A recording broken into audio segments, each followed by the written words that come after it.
thank you for introducing me. I'm the CEO of Safran Software, and at Safran we're well known for our software dealing with risk management for complex projects. And I would like to just take you through what I think is, what the company thinks is an upcoming revolution in the way that risk is dealt with in complex projects. We're going to change the way we think about risk and have thought about risk for a number of years. And it's an important step forwards in the whole of project management. Somebody shout if you can't see my screen properly. I'm hoping you can. So, okay, good. So why is there a change coming in the way that risk management is undertaken and the way risks are thought about on a complex project? Well, it's like a perfect storm. There are technology drivers which are enabling a change, and you can see some of them here, and I'm sure you're all familiar with them. Concepts like artificial intelligence, machine learning, the Internet of Things, of course, and then enhanced ways to present data using modern dashboard techniques, and of course, everything being in the cloud. That enables the change. The change, though, is driven from a customer's perspective by the fact that complex projects are becoming more complex. They're far more multi-geographical, multicultural, and portfolios of projects are becoming more and more interrelated. So a risk manager or a project manager doesn't have time to deal with some of the mundane data management flowing from a project, or certainly won't over the next 2 or 3 years. And these technologies will have to take the load. So that's going to impact the way we all think about projects in a very dynamic way. And I'm going to use some slides now prepared by one of our risk consultants, Chris Ritson, who's right into this area of change. And the first thing I would say is our brains, our organs called our brains, are very susceptible to stress. And when we're in a complex project making risk decisions, our brains try and take over, and they introduce something called cognitive bias, which is where the brain is trying to relieve stress on itself by giving you a quick way to make decisions. And it will do that by instinctively using past decisions as a way of helping you judge what will happen in the future. And it does things in a way with a bias that is not a good thing always for making decisions on complex projects. And so at Safran, we study this area and we try and figure out ways that we can change this so that the software protects you against instinctive cognitive bias. And that's just kind of a light relief as I go into this presentation. If you're interested in this kind of area, there's a couple of books that you would really do well to read that talk exactly about how to adjust your behavior to work better under stress without letting seemingly past decisions that are irrelevant actually change your judgment. So I'll give you an analogy. The universe is a big place, obviously, and scientists know that it's bigger than we think it is. There are things like dark energy and dark matter, which really have an impact on the current universe, but you can't see them. We don't understand them. We don't know what they are.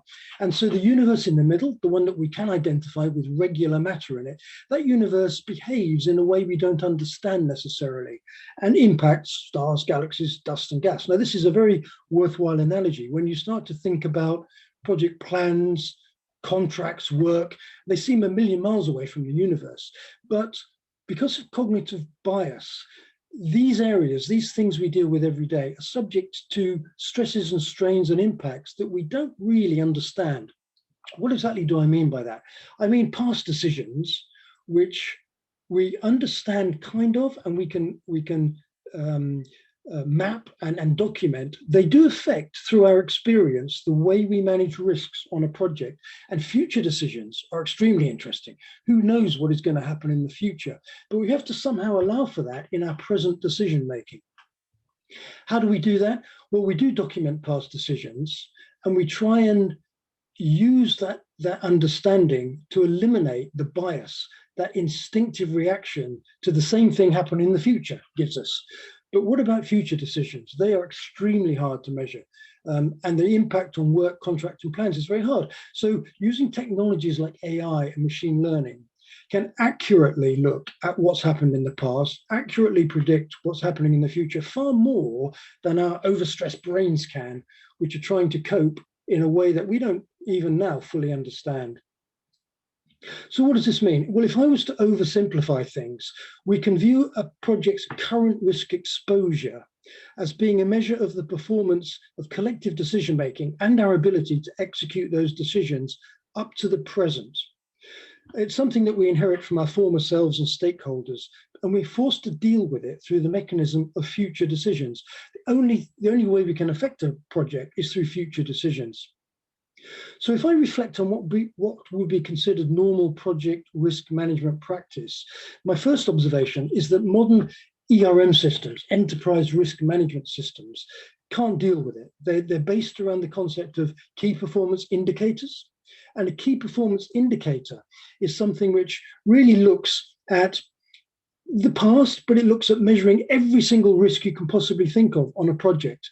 And you don't want to do that when you're measuring a project, because many of those risks are going to be irrelevant to the future. You have to filter out those that are giving you a bias, but which you shouldn't really be listening to. So let's think about the Pareto Principle.